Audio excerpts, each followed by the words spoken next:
Welcome back viewers, मैं मोहम्मद हादिस। आज इस वीडियो में बात करनी है प्रॉक्सी सर्वर के मुतालिक। गाइस, प्रॉक्सी सर्वर क्या है?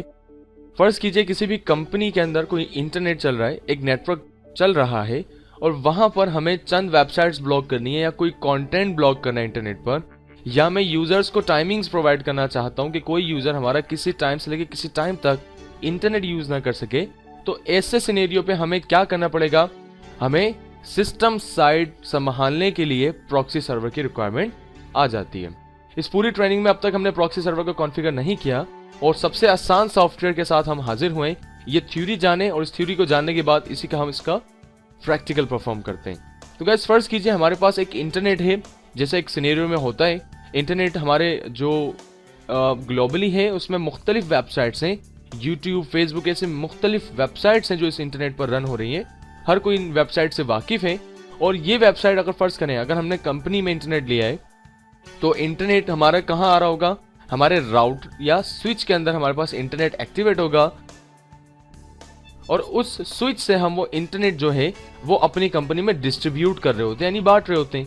ये तो एक सिंपल सिनेरियो है जो कि नेटवर्किंग बांटने का तरीका होता है ना। अब प्रॉब्लम ये आ रही है कि जो इंटरनेट पे वेबसाइट्स हैं उन्हें कोई बीच में फिल्टर करने वाला कोई जनाब नहीं है, कोई रोकने वाला नहीं है। जितना भी ट्रैफिक है वो डायरेक्ट हमारे कंप्यूटर्स के पास जा रहा है। तो ऐसे सिनेरियो पे हम क्या करेंगे? बीच में एक सर्वर लगा देंगे और उस सर्वर का नाम होता है guys proxy server. Basically proxy server guys क्या काम करेगा? इंटरनेट से जो कोई भी ट्रैफिक आएगा, प्रॉक्सी सर्वर उसे अपने पास पहले देखेगा, उसे फिल्टर करेगा, हमारी पॉलिसी के मुताबिक देखेगा कि किसे कौन सा ट्रैफिक अलाउ करना है, और फिर वो ट्रैफिक कहाँ जाएगा? आगे फॉरवर्ड होगा स्विच के पास और फिर वो आगे जाके बढ़कर हमारे क्लाइंट तक, इन कस्टमर्स तक पहुंच जाएगा। इस डायग्राम में हमने बात करी है कि मैंने फेसबुक को अलाउ नहीं करा, मैंने जस्ट यूट्यूब अलाउ करें और आप देख सकते हैं क्लाइंट लैपटॉप के ऊपर सिर्फ यूट्यूब एक्सेस हो रही है। आई गेस यहां तक आपको बातें समझ आई हो। गाइस, नेक्स्ट क्या है? ये जो प्रॉक्सी सर्वर है, इस प्रॉक्सी सर्वर को कॉन्फ़िगर करने के लिए हमें हमारे पास जो इंटरनेट है उससे सबसे पहले एक केबल रिक्वायर्ड होगी, यानी एक इंटरनेट कनेक्शन हमें चाहिए होगा और वो इंटरनेट कनेक्शन हम अपने प्रॉक्सी सर्वर में लगाएंगे।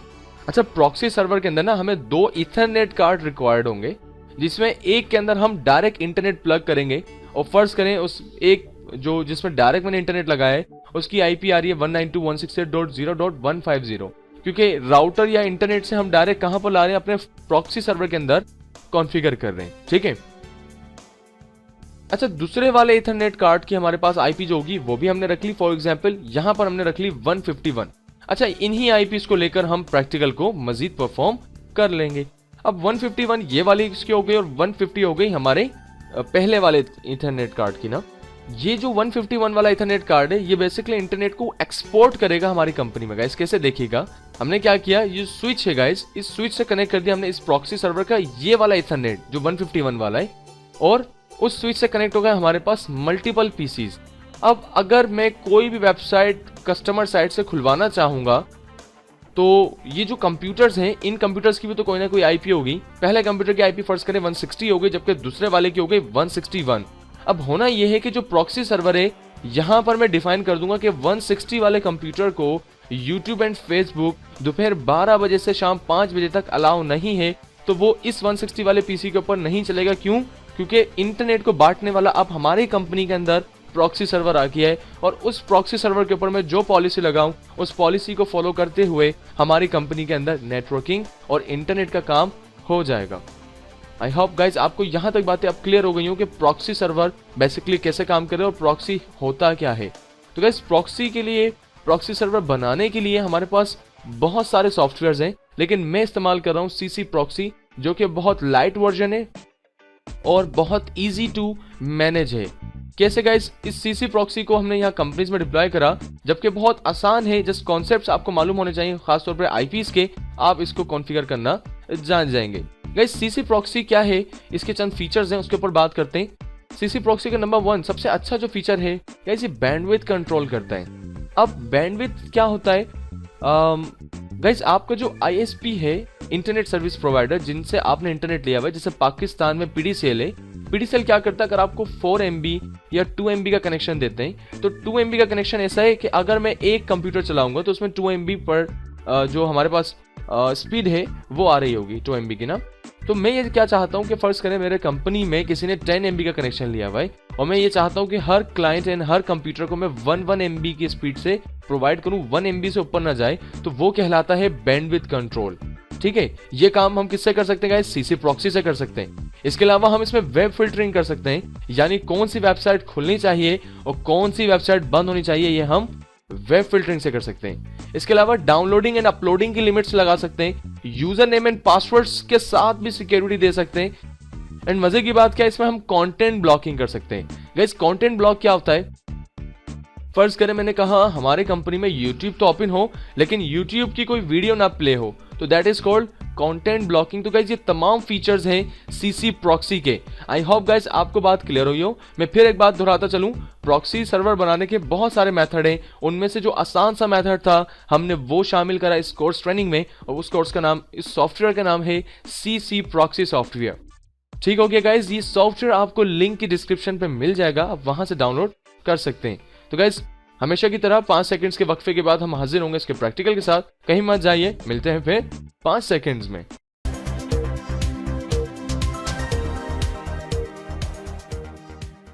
वेलकम बैक व्यूअर्स, मैं मोहम्मद हादिस। एमसीएसए की ट्रेनिंग जारी है और आज का प्रैक्टिकल हमने करना है सीसी प्रॉक्सी का।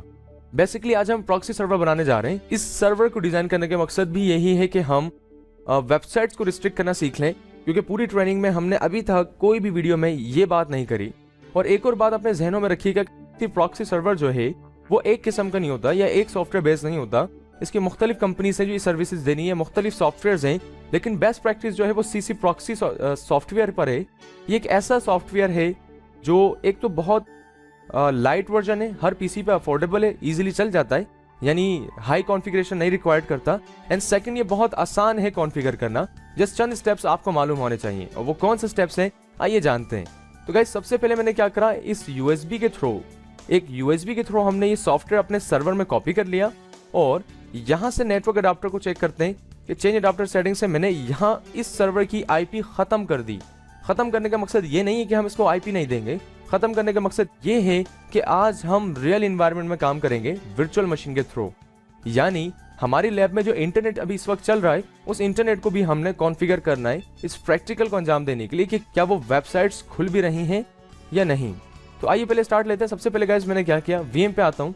सेटिंग्स पे आने के बाद यहाँ से नेटवर्क अडाप्टर मैंने इसको वर्चुअल जो नेटवर्क स्विच है उस 2 से कनेक्ट कर दिया है। ये बात तो दुरुस्त हो गई। जो यहाँ पर अडाप्टर है उसे मैंने 2 से कनेक्ट कर दिया। इसको ओके करता हूँ। करने के बाद गाइस हमने क्या करा, स्टेटस पे आए और डिटेल्स पे आते हैं तो देखें यहाँ पर आईपी जो है वो डीएचसी पे से उठा लिए, जो कि गलत बात है। राइट क्लिक करते हैं हम, यहाँ पर प्रॉपर्टीज पे आते हैं, इसको स्टैटिक आईपी देते हैं गाइस, और वो दे देते हैं हम क्लास सी की। रीजन ये है क्लास सी के इस्तेमाल करने का कि यहाँ पर जो प्रॉक्सी सर्वर है जो हम डिजाइन करेंगे वो हमारे क्लास सी के नेटवर्क से कम्युनिकेट करेगा रियल इन्वायरमेंट में, जो राउटर्स हमारे पास यहाँ चल रहे हैं। तो फिलहाल मैंने 192.168.0 जो कि राउटर की आईपी चल रही है हमारे पास डीएचसीपी की, वो देता हूँ। और मुझे इस वक्त मालूम है कि डीएचसीपी ने 150 आईपी किसी को नहीं दी भी, तो हम एज ए स्टैटिक सर्वर के लिए 150 लेने फॉर द बेस्ट प्रैक्टिस। आपके इन्वायरमेंट में हो सकता है कि यहाँ आपको आईपी कोई दूसरी देनी पड़े। टैप करता हूँ गाइस, मैं नीचे आता हूँ। यहाँ से नीचे आने के बाद सबनेट मास्क आ गया। गेटवे अभी सर्वर के इंटरनल नेटवर्क को जरूरत नहीं है। क्यों नहीं है अभी हम जानते चंद स्टेप्स में।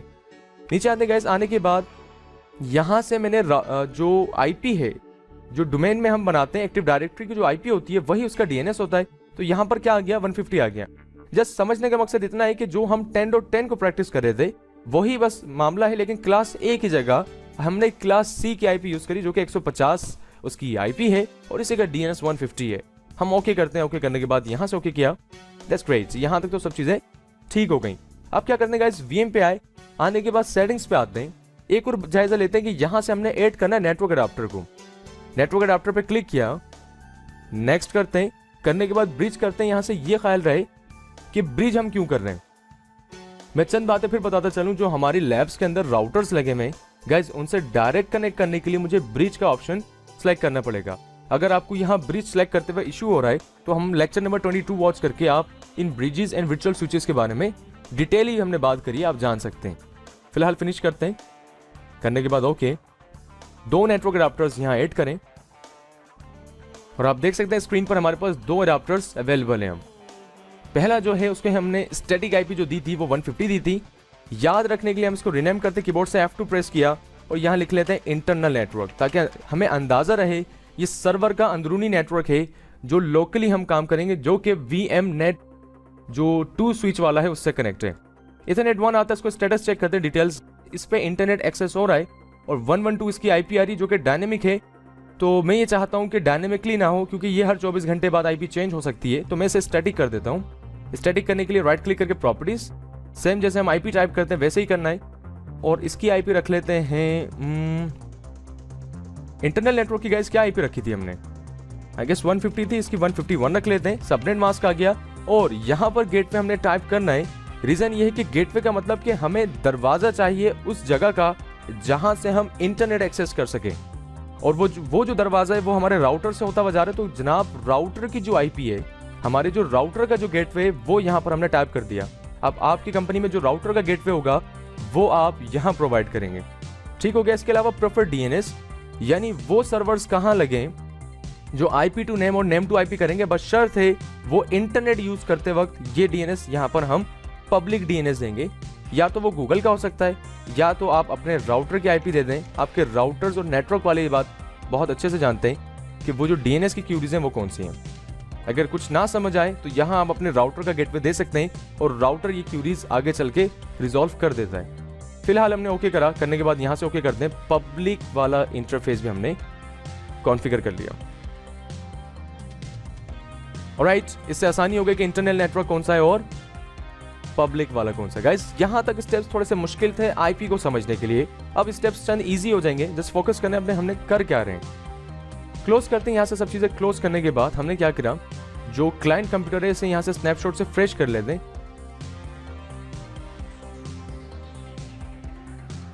और वीएम पे आने के बाद गाइस सेटिंग्स पे आते हैं, यहाँ नेटवर्क अडाप्टर, और यहां से इसे भी हम 2 पर कनेक्ट कर लेते हैं, यानी वर्चुअल नेट 2 पर मैं कनेक्ट कर रहा हूं जो स्विचेस हैं।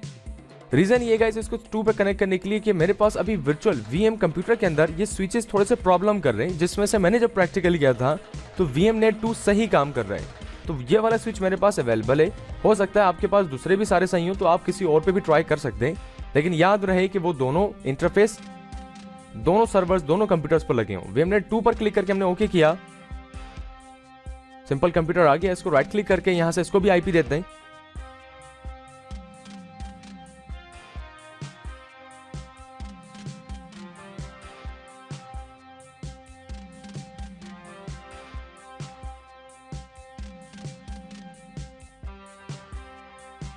इसको भी क्लास सी की आईपी देते हैं, 192.168.0.160 दे देते हैं ताकि याद रहे। इसका गेटवे नहीं देना क्योंकि ये जो है ये क्यूरी रिजॉल्व करेगा कहां से, हमारे डोमेन से। इसको हम डोमेन का हिस्सा बनाएंगे।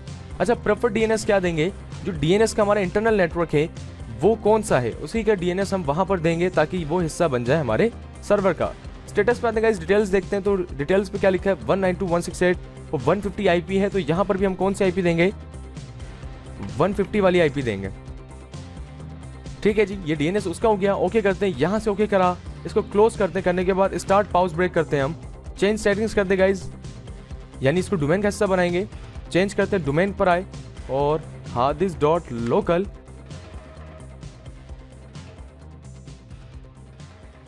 जब तक ये कंप्यूटर रीस्टार्ट हो रहा है हमने क्या करना है, सर्वर पर आए, यहां से इसको क्लोज करते हैं। तमाम चीजें यहां ठीक हो गई। आई होप आपको आईपीस कॉन्फ़िगरेशंस तो यहां तक बातें समझ आई हो। अच्छा, अब आप मुझे एक बात बताएं, ये जो क्लाइंट कंप्यूटर है जिसको हमने VMnet 2 से स्विच से कनेक्ट करा है, और यहाँ पर नेटवर्क अडाप्टर जो इंटरनल नेटवर्क है ये भी VMnet 2 से कनेक्टेड है। अब ये जो दोनों नेटवर्क हैं, इस नेटवर्क को हमने इंटरनल नेटवर्क हमने वर्चुअल नेट स्विच से तैयार किया है, जबकि हमारे सर्वर के अंदर 2 इथरनेट कार्ड लगे, एक इंटरनल वाला जिसकी आईपी आपने देखी और एक पब्लिक वाला जो इंटरनेट एक्सेस करवा रहा है। अब मैं चाहता ये हूं जो क्लाइंट कंप्यूटर है वो हमारा कैसे एक्सेस करे, वो सर्वर के पास आए पहले और फिर सर्वर डिसीजन ले कि इस कंप्यूटर को कौन सी वेबसाइट तक भेजना है और कौन सी वेबसाइट तक नहीं भेजना। हमने क्या करा, सिंपल क्लाइंट कंप्यूटर भी ज्वाइन कराए और अब एक्टिव डायरेक्टरी से आके यूजर बना लेते हैं, क्योंकि यूजर हमारे पास कोई अवेलेबल नहीं है। टूल्स पर आने के बाद हमने कहाँ क्लिक किया, active directory, users and computers, और यूजर डिजाइन करते हैं।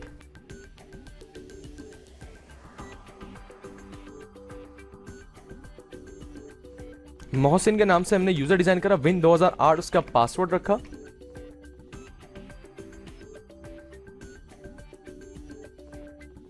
और यहां पर आके हम क्या करते हैं, कीबोर्ड से control alter insert switch user, Mohsin को लॉगिन करवाते हैं। ऑलराइट गाइस, जब आप अपनी कंपनीज या अपने होम बेस्ड लैब के ऊपर भी यहां तक कॉन्फ़िगरेशंस कर रहे होंगे अब तक, तो उसमें भी क्या होगा, इंटरनेट एक्सेस नहीं होगा। चेंज अडॉप्टर सेटिंग्स पे आते हैं, राइट क्लिक करके स्टेटस पे आके डिटेल्स चेक करते हैं, तो आईपी तो ठीक है लेकिन इसका गेटवे नहीं है। गेटवे से मुराद गाइस, गेटवे एक वो फंक्शन होता है, एक वो आईपी होती है जिसपे हम कंप्यूटर्स को ये बात बताते हैं कि हमें इंटरनेट तक पहुंचने के लिए कौन सा दरवाजा इस्तेमाल करना है। तो गेटवे इज अ गेट, एक दरवाजा होता है जो हमें इंटरनेट तक लेके जाता है। फिलहाल वो यहाँ अवेलेबल नहीं है, तो यहां पर इंटरनेट फिल वक्त नहीं चलेगा। हम आई एक्सप्लोर खोलने के बाद गूगल पे आते हैं और अब आप देखेंगे यहां पर इंटरनेट नहीं चल पाएगा। तो कहां पर आते हैं, हम वापस सर्वर पर आते हैं। आने के बाद अब गाइस यहां से हम प्रॉक्सी सर्वर को इंस्टॉल करवाते हैं और उसे कॉन्फ़िगर करते हैं। गाइस जो सॉफ्टवेयर हमने कॉपी किया था उसे इंस्टॉल करते हैं।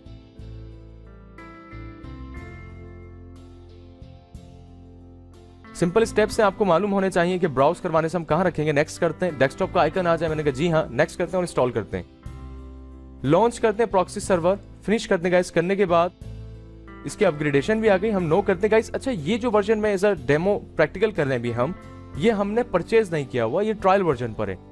जो लिंक मैं आपको इस वीडियो के साथ प्रोवाइड करेंगे हम लोग, तो उसमें क्या होगा, इसकी कीजेंस भी होंगे, साथ में कीज भी होंगी, तो आप इसको कंप्लीटली रजिस्टर्ड करवा पाएंगे। जबकि इसमें अभी सिर्फ 3 यूजर्स तक हम सपोर्ट कर सकते हैं, लेकिन 3 यूजर्स पर भी काम करके हमें यह अंदाजा हो जाएगा कि ये सॉफ्टवेयर काम कैसे कर रहा है। यहां तक ठीक हो गई। अच्छा, चंद बातें मैं दोहराता चलूं। जो इंटरनल नेटवर्क हमारे सर्वर का चल रहा है उसकी आईपी 150 है। क्लास सी का नेटवर्क 192.168.0.150, ये नेटवर्क इंटरनल है। जो पब्लिक इंटरनल जो नेटवर्क है हमारा, उसकी आईपी 192.168.0.151 है। और जो क्लाइंट चल रहा है उसकी आईपी 160 है, यानी 192.168.0.160। यहां तक तो बातें ठीक हो गई। वैसे करने के बाद अब हमने क्या करना है, मैं क्या कहता हूं कि जो सर्वर है वो यहां से स्टार्ट होगा, यहां से स्टॉप। फिलहाल मैंने इसको स्टॉप करा। करने के बाद गैस हम क्या करते हैं, इसके अकाउंट पर आते हैं, सेटिंग्स करते हैं। अकाउंट पे गैस आने के बाद देखें यहां क्या लिखा हुआ है, परमिट ऑल, यानी सबको आप क्या करें, परमिट कर दें, इजाजत दे दें। जबकि ऐसा नहीं है, हम कंपनी में सबको इंटरनेट नहीं देना चाहते। अगर देना चाहते तो हम यहां से क्लिक कर सकते हैं। इसके अलावा अगर मैं चाहूं तो परमिट ऑनली, यानी मैं स्पेसिफिकली हर कंप्यूटर को अलग अलग भी बता सकता हूं कि किसके लिए क्या पॉलिसी हम डिजाइन करें। सब पर बारी बारी आते हैं। फिलहाल परमिट ऑल करके ओके करते हैं या क्लोज करते हैं, जो कि ऑलरेडी लगा हुआ है। और यहां से सर्वर को हमने स्टार्ट लेना है, ये स्टार्ट हो गया। और क्लाइंट कंप्यूटर पर लास्ट सेटिंग करनी है हमने कि इसे बताना है कि प्रॉक्सी सर्वर कौन सा चल रहा है। किसे बताना है, क्लाइंट कंप्यूटर को बताना है कि भाई प्रॉक्सी सर्वर भी चल रहा है और वो कौन सा है। तो वो बताने के लिए हम क्या करेंगे गाइस, इंटरनेट एक्सप्लोरर के टूल्स पे आके इंटरनेट ऑप्शंस पे आएंगे और यहां से कनेक्शंस पे आने के बाद लैन सेटिंग्स पे आएंगे, यानी लोकल एरिया नेटवर्क की सेटिंग्स हैं। यहां पर आते गाइस, मैंने कहा एक प्रॉक्सी सर्वर चल रहा है और उसकी आईपी क्या है, मैंने कहा उस सर्वर की आईपी जो है इंटरनल वाली आईपी यहां टाइप करेंगे हम, जो कि हमने 150 रखी है। अच्छा, इसके अलावा मैंने कहा जब भी कोई रिक्वेस्ट क्लाइंट कंप्यूटर इंटरनेट पे जाने वाली करे, उसे बाईपास करवाओ आप लोकल एड्रेस से। यहां तक बातें ठीक हो गई, लेकिन मैंने आपको एक बात नहीं बताई कि ये पोर्ट वाली बात क्या है। तो हम सर्वर कंप्यूटर पे दोबारा आते हैं गाइस। आने के बाद यहाँ ऑप्शंस पे क्लिक करेंगे तो यहाँ ये पोर्ट्स होती हैं जो कि HTTP वगैरह को इस्तेमाल करने के लिए इस्तेमाल की जा रही हैं। तमाम है यहाँ फाइल, FTP वेब है, MMS है, FTP टेलनेट, तमाम की पोर्ट्स अवेलेबल है। बेस्ट प्रैक्टिस ये होती है नेटवर्किंग में कि हम जो पोर्ट्स यूज करें कंपनीज वगैरह में, वो 1024 के बाद से यूज करें, 1024 किया। वो क्यों, क्योंकि वो नेटवर्किंग वाले स्टूडेंट्स बहुत अच्छे से जानते हैं। लेकिन फिलहाल इतना इश्यू नहीं है, हम फिलहाल 808 ही पोर्ट इस्तेमाल करने वाले, तो इसको यहाँ से कैंसिल करते हैं। बताने का मकसद ये है कि पोर्ट जो है वो यहाँ से देख के आप कंफर्म करेंगे कि कौन सी चल रही है। और हमारा जो वेब ब्राउजर है वो HTTP पे काम कर रहा है, तो 808 हमें वहां बताना पड़ेगा। यहां पर पोर्ट पर आते हैं गाइस, मैंने क्या बताया 808 और उसकी आईपी बताते हैं लोकल, और हमने ओके करके यहां से ओके किया। यानी अब क्लाइंट कंप्यूटर को इस बात का अंदाजा हो गया कि इन कंपनी में या जिस कंप्यूटर से कनेक्टेड है वहां कहीं कोई प्रॉक्सी सर्वर भी चल रहा है। यहां पर आके गूगल पे हमने दोबारा एंटर करा और वेबसाइट नहीं खुली। रीजन ये है कि बाजू का हमारे सर्वर के ऊपर जो फायरवॉल है वो प्रॉब्लम करता है। हम कंट्रोल पैनल पे आते हैं, यहां से फायरवॉल को बंद कर देते हैं।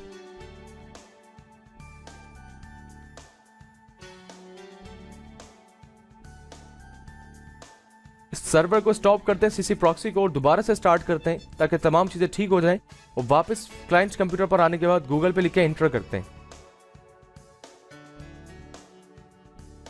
क्लाइंट कंप्यूटर पर भी जो वक्त हो रहा है वो गलत है, इस पर क्लिक करते हैं, change date and time settings.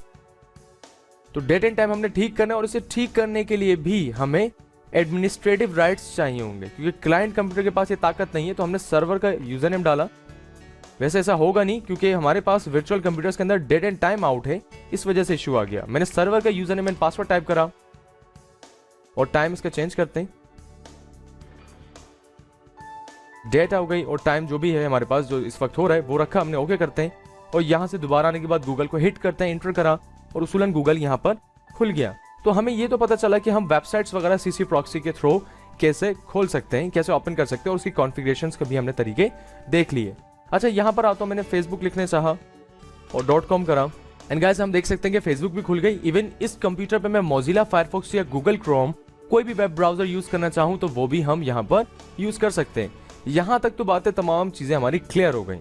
अब करना यह है, मैं चाहता क्या हूं कि जो ये वाला कंप्यूटर है वो फेसबुक ना चला सके, बाकी तमाम वेबसाइट्स एक्सेस कर सके, या ये वाला कंप्यूटर जो है वो यूट्यूब ना एक्सेस कर सके, बाकी तमाम वेबसाइट्स चला सके। तो ऐसे में हम क्या करते हैं गाइस, पॉलिसी लगाएंगे कहां से, सीसी प्रॉक्सी से। और हम जैसे सीसी प्रॉक्सी पे आते हैं गाइस, आप देखेंगे यहां पर जैसे ईसीजी लाइंस आती है हमारे पास, जैसे हार्ट की जो पट्टियां निकलती जो बताती है प्रोग्रेस, वैसे ही सीसी प्रॉक्सी पे हमें गाइड कर रहा होता है कि आप जब इस सॉफ्टवेयर के थ्रू यूज कर रहे होंगे इंटरनेट, वो यहाँ पर लाइनें बनाता रहेगा कि इसमें इतनी प्रोग्रेस यूज हो रही है। हम फिलहाल कहाँ आते हैं गाइस, अकाउंट्स पे आते हैं। अकाउंट्स पे आने के बाद मैंने कहा सबको इंटरनेट मत दें, जिसे हम चाहते हैं उसे इंटरनेट दें। तो मैंने परमिट ओनली पे क्लिक करा, तो यहाँ पर बहुत सारी लिस्ट है कि हम क्लाइंट्स को उनकी आईपी की बदौलत इंटरनेट दे सकते हैं, उनके मैक एड्रेस की बदौलत दे सकते हैं। अब ये मैक एड्रेस क्या है, हर कंप्यूटर का एक मैक एड्रेस होता है गाइस, जैसे हमने थ्योरी में जाना था लास्ट वीडियोस के अंदर। और वो कहाँ पर आता है, हम चेंज अडाप्टर सेटिंग्स पर राइट क्लिक करके प्रॉपर्टीज पे आए, स्टेटस पे आते हैं, डिटेल्स पे आए, तो हमारे पास ये जो होता है ये मैक एड्रेस होता है। चाहूँ तो मैं ये इसके थ्रू भी कर सकता हूँ, लेकिन फिल वक्त हम आईपी बेस काम कर रहे हैं। तो यहाँ पर आके हमने आईपी पे क्लिक करा, मैंने कहा न्यू आईपी है, आईपी यहाँ पे बताया मैंने 192.168.0.160 जो कि क्लाइंट की हमारे पास आईपी है, 160 आईपी है। यहाँ से हमने बताया कि इसे आपने इजाजत देनी है, इसके अलावा कोई भी कंप्यूटर पर इंटरनेट ना चले। मैंने कहा ठीक है जी, इसको सेव करते हैं और ओके करा। ओके करने के बाद यहाँ से तो ठीक हो गया। इसके अलावा आप गाइस देख सकते हैं ऊपर एक वेब फिल्टर आ रहा है, इस पर क्लिक करते हैं तो आप देखिए कि यहाँ पर हम वेबसाइट्स को परमिट भी कर सकते हैं और उन्हें हम फॉरबिडन भी कर सकते हैं। अगर वेब फिल्टर 1 है, मैं यहाँ से कहता हूँ कि हमें ब्लॉक करनी है वेबसाइट्स। कौन सी वेबसाइट्स, मैंने कहा FB और YouTube, ये दो वेबसाइट्स हम ब्लॉक करना चाहते हैं। ठीक है, यहाँ पे मैंने क्लिक करा। अब जो YouTube है सिंपल, या Facebook है, हमने Facebook लिखा, facebook.com, मैंने कहा ये बंद हो जाए। और www तो हम यहाँ प्रोवाइड नहीं कर सकते, तो मैंने कहा जो सब डोमेन है, जो उसका पहले वाला डोमेन का हिस्सा है, उसको बंद करने के लिए हम स्टार लगाएंगे, यानी शिफ्ट के साथ मैंने 8 का बटन दबाया और डॉट लगा दिया। ये स्टार का मतलब होता है www सीसी प्रॉक्सी की जबान में। तो हमने स्टार लगा के डॉट लगाया और facebook.com बताया, और मैंने कहा कि फेसबुक आप बंद कर दें। हम सेव करते हैं, यहाँ से ओके करते हैं। अच्छा, मैंने सिर्फ अभी वो फिल्टर बनाया है, इस वाले कंप्यूटर पर लगाया नहीं है।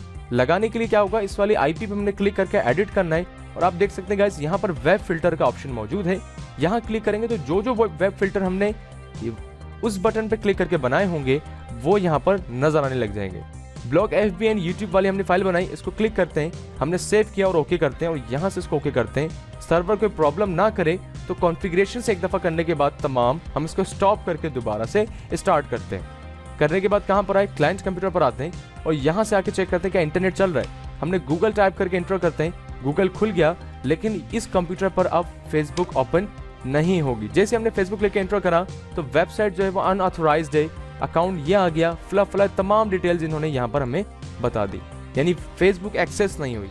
वापस यहीं आते हैं, अकाउंट पे आने के बाद गाइस मैं कहाँ पर आता हूँ, वेब फिल्टर, और मैंने कहा जो ब्लॉक वाली हमारे पास पॉलिसी है उसमें अब की दफ़ा मैंने यहाँ क्लिक करके कॉलन लगाया और दोबारा से स्टार लगाता हूँ, और डॉट लगाने के बाद मैंने क्या बोला, YouTube जो है वो भी बंद हो जाए, वो भी क्लाइंट साइड एक्सेस ना हो।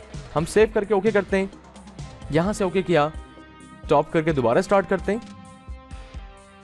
क्लाइंट कंप्यूटर पर आने के बाद यहां पर YouTube इंटर कर हमने YouTube लिखकर, और YouTube भी अब बंद है क्योंकि हमने वहां से पाबंदी लगा दी है।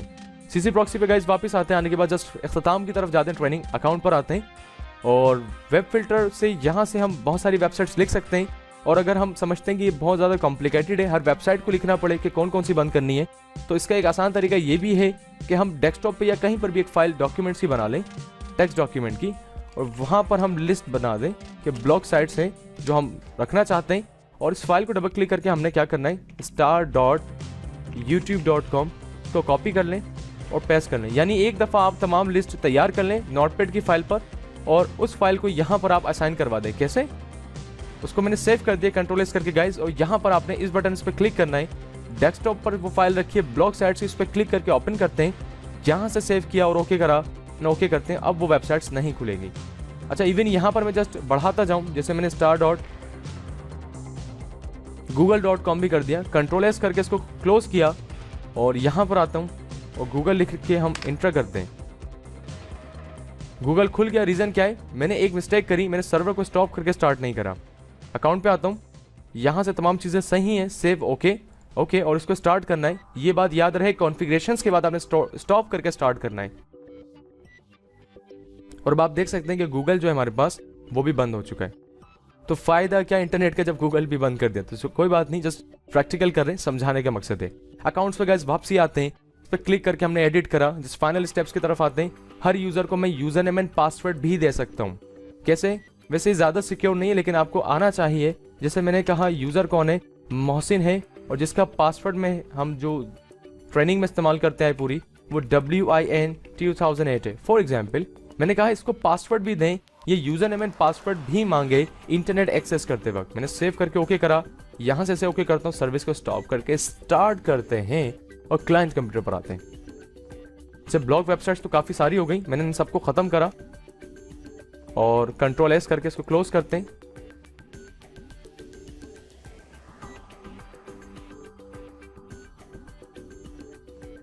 इंटरनेट एक्सप्लोरर हमने क्लोज किया, स्टार्ट I एक्सप्लोर लिख के एंटर करते गाइस। तो हमसे यहाँ डायरेक्ट उन्होंने क्या पूछ लिया?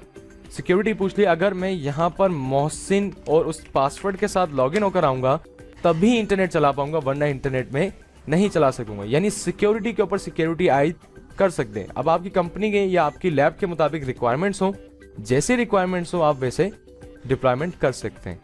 वापस अकाउंट्स पे आते हैं गाइस। आने के बाद इस वाले IP पे क्लिक करके मैंने इसको एडिट करवाया। करने के बाद मैक एड्रेस आ रहा है, ग्रुप्स वगैरह आ रहे हैं। इनको मजीद यहाँ पर तो इतना वक्त नहीं है कि इनको इंडिविजुअली देखें, ये प्रैक्टिकल आप करेंगे। फिलहाल हम यहाँ से देखते हैं कि हम डाउनलोड लिमिट भी दे सकते हैं। जो किलोबाइट पर सेकंड होता है हमारा डाउनलोड स्पीड होती है, वो भी हम यहाँ से लिमिट दे सकते हैं। अभी फिलहाल अनलिमिटेड के लिए हम -1 लिखेंगे, लेकिन अगर मैं यहाँ 200 लिख दूं तो 200 KB पर सेकंड क्लाइंट पर स्पीड जाएगी। भले हमारे पास कनेक्शन 10 MB का हो, लेकिन उस वक्त फिर जब हम उसको असाइन कर देंगे, बैंडविड्थ की इतनी लिमिट है जनाब, इससे ज़्यादा पर सेकंड स्पीड नहीं ले सकते, तो हम वो यहाँ से देंगे। ठीक है। इसके अलावा यही अपलोड है, यहाँ भी अपलोड दे सकते हैं। फिलहाल मैंने -1 करा यहाँ पर कि मैंने कहा अनलिमिटेड जितनी इंटरनेट की स्पीड हमारे पास मौजूद है वो सारी की सारी हमारे क्लाइंट्स इस्तेमाल कर सकें। इसके अलावा गाइस टाइम शेड्यूल्स हैं, आप चाहें उन्हें किस दिन और कौन सी तारीख पर हम उन्हें इंटरनेट असाइन करवा सकें। इस पर क्लिक करेंगे तो यहाँ तमाम शेड्यूल्स हैं, हम वो शेड्यूल्स बना सकते हैं कि वो कब कब इंटरनेट एक्सेस कर सकें और कब उनके पास इंटरनेट बंद हो। यहाँ से टाइम शेड्यूल बना के सेव करके ओके करें, वो शेड्यूल डिजाइन हो जाएगा। ये प्रैक्टिकल भी आपने करना है। उसके अलावा ऑटो डिसेबल, यानी खुद ब खुद इंटरनेट बंद हो जाए इस दिन और इतने बजे, तो वो भी हम यहाँ से बनवा सकते हैं। इसके अलावा बैंडविड्थ कोटा है, जैसे ऐसा होता है कि हमने PTCL से या एहतसलात से, अगर दुबई वगैरह में तो एहतसलात से इंटरनेट लिया है, या हम पाकिस्तान में तो PTCL से लिया हुआ है, तो उनमें क्या होता है हमें लिमिटेशंस होती हैं कि 300 GB या 400 GB हमारे पास लिमिट है, हम इंटरनेट पीछे से हमें लिमिट मिलती है ना, तो हमें एज अ रिस्पॉन्सिबिलिटी निभाते हुए आगे क्या देखना पड़ता है। मैंने कहा 30 डेज के अंदर जो कस्टमर या जो क्लाइंट्स है, जो हमारा क्लाइंट चल रहा है वो 2048 यानी 2 GB तक डेटा डाउनलोड कर सके, उसके बाद उसका डेटा रुक जाए, इंटरनेट रुक जाए, उसे मजीद इजाजत ना दी जाए। तो जो लिमिट्स लगाते हैं वो हम बैंडविड्थ कोटे के थ्रू लगाते हैं गाइज। ये बात भी समझ आ गई। आप लिमिट्स आप बढ़ाना चाहें, कम करना चाहें, कितने दिन का पैकेज देना चाहते हैं, आप वो सब कर सकते हैं। इसके अलावा बैंडविड्थ कोटा से खत्म करते हैं गाइस लेफ्ट टाइम, यानी जो इंटरनेट कैफेज वगैरह होते हैं गाइस, वहां पर क्या होता है कि हम घंटों के हिसाब से इंटरनेट असाइन करते हैं कस्टमर्स को या क्लाइंट्स को। तो वो यहाँ पर वो हिसाब है कि मैं यहाँ पर उसको मिनट्स असाइन कर दूं, उतने मिनट्स के बाद उनका इंटरनेट बंद हो जाएगा। और ये बाज़ औक़ात कब होता है, जब हमें कैफेज वगैरह का माहौल चलाना हो। तो लेफ्ट टाइम को भी आप समझ गए, तमाम जो प्रॉपर्टीज़ हैं हमने उस पर भी जानी, सेव करके ओके करते हैं। वेबसाइट्स बंद करना देखा, वेबसाइट्स को असाइन करना देखा, और तमाम चीज़ें बहुत ईजी सॉफ्टवेयर है। जस्ट आपको लाजमी नहीं है ये सर्वर 2012 के अंदर ही हो, आप चाहें तो बीच में एक जस्ट विंडोज 7 का एक नॉर्मल पीसी लगाएं जिसके अंदर 2 इथरनेट कार्ड लगाएं और आप अपना काम चला सकते हैं। फिलहाल एक बहुत रॉकेट साइंस नहीं है प्रॉक्सी सर्वर सीसी प्रॉक्सी की बदौलत लगाना, लेकिन अगर नहीं आता तो कहीं ना कहीं हमारी ट्रेनिंग में कोई चीज़ मिसिंग रह जाती कि हमने वेबसाइट्स को और इंटरनेट को कॉन्फ़िगर करना नहीं सीखा। तो गाइस जस्ट अब लास्ट टॉपिक रह गया है और वो है WSUS का, उसे वाइंड अप करेंगे और उसके बाद आप वीडियोस देखेंगे कि आप अपने online results and ID cards Microsoft से कैसे मंगवा सकते हैं। इवन आपको जो एग्जाम्स प्रिपरेशंस हैं, जो डम्स एंड जो सिलेबसेस हैं, उन्हें कैसे याद करना है और उसकी प्रैक्टिकल जो प्रैक्टिस है घर पर अपने रह के आप खुद से टेस्ट कैसे दे सकते हैं अपने सेटिस्फैक्शंस के लिए, वो तमाम चीज़ें हम जानेंगे मज़ीद आगे वीडियोज़ में। अपना बहुत ख्याल रखिए। इस ट्रेनिंग के अब स्टेप्स थोड़े से खास हो गए बहुत। हमारे साथ रहिए, मिलते हैं फिर नेक्स्ट वीडियो में। फी अमान अल्लाह।